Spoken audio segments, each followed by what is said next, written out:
fax machine actually illustrates a very interesting point around something called the network effect. And the network effect essentially says, as nodes are added to the network, the value of the network increases.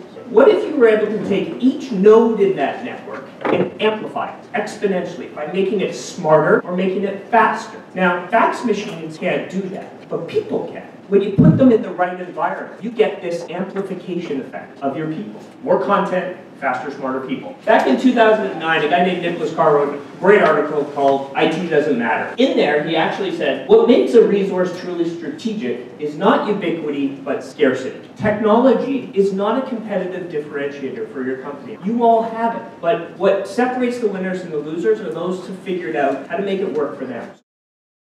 If you can't, with clarity, answer this question of who owns your intranet, the very first thing you should do the next day when you get back is figure that one out. Stop thinking about a beginning and end for your intranet. Stop thinking about launches. Think about continuum of time. Who owns your intranet? What are the 3 things you want an employee to be able to accomplish on their intranet? What business problem are you trying to solve? These are 3 questions that are pivotal in understanding the outcome of success for your intranet. With a checkbook and electricity, I can build you anything. The hard part is for you to figure out what you want to build, why you want to build it, and what you want to get out of it. If you don't know the answers to those 3 questions, for God's sakes, don't build it. We need to make sure that we don't do things just because we can. I want to talk about 5 big questions that you need to answer. Who's my intranet really for? How much planning is enough? What's the ROI of my intranet? User adoption, it's all that matters. User adoption, it's all that matters. I didn't say that one twice. What's too much governance? And 2 really important points. It ain't SharePoint's fault, for the most part. More than half have said that they are stalled, struggling, or failing with their SharePoint deployment. Why are they stalled, struggling, or failing? Lack of expertise, lack of vision or strategy, poor user adoption, and lack of governance. SharePoint, for the most part, is pretty good. But when you force SharePoint to do ungodly acts, you get ungodly results. Second thing, we need to think about the productivity of time. Time is expensive. Nowhere is that more true than we think about the cost of our internet.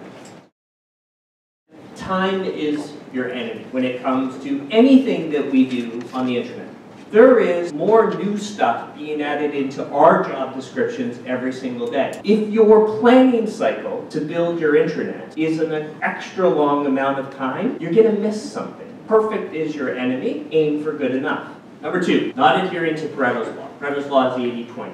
Not all your users are equal. Figure out who are the 20% that drive 80% of the value. Give them whatever they want. You have to, by definition, prioritize what you are doing. 3, not driving ROI through end-to-end self-service, relatively self-explanatory. Pick certain tasks inside your organization and figure out how to make them better.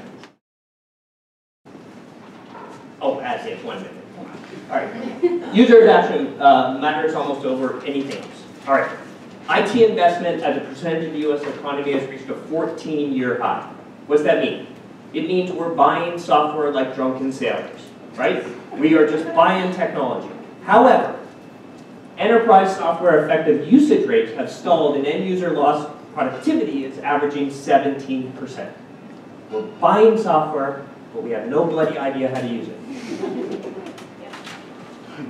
I can't tell you how many conversations I get into with people and say, well, we want to go up to 2013 and we want to use this part of this tool and we want to use that and we want to use that.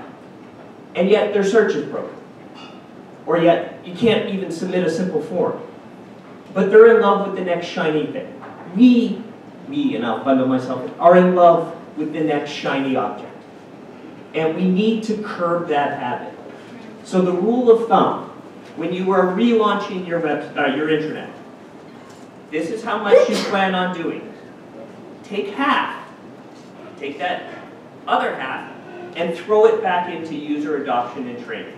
Take your expectations, cut them in half, take that budget, and focus on user adoption and training in the areas that matter. Trust me, no one will care if you don't have the latest and greatest. You know how many regression levels you can do in Excel? 36 levels. Has anyone ever done that? But it's a feature. And there's lots of that in software and technology. There's lots of features.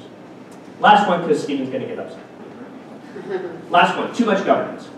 It's a little bit sort of obtuse here around the too many nodes. But be careful of governance. It's like magic. You need just enough to be really cool, and too much could get you killed. And you need what's called big G governance, and you need little g governance. Big G governance, authority, ownership. I.e., first question, who owns your intranet and who pays for stuff? Figure that out. Also, biggest question to answer, who gets to say no? Who gets to say no? Everyone else doesn't matter, but if you know who gets to say no, you should be able to navigate the waters. And with that, I believe we can have drinks.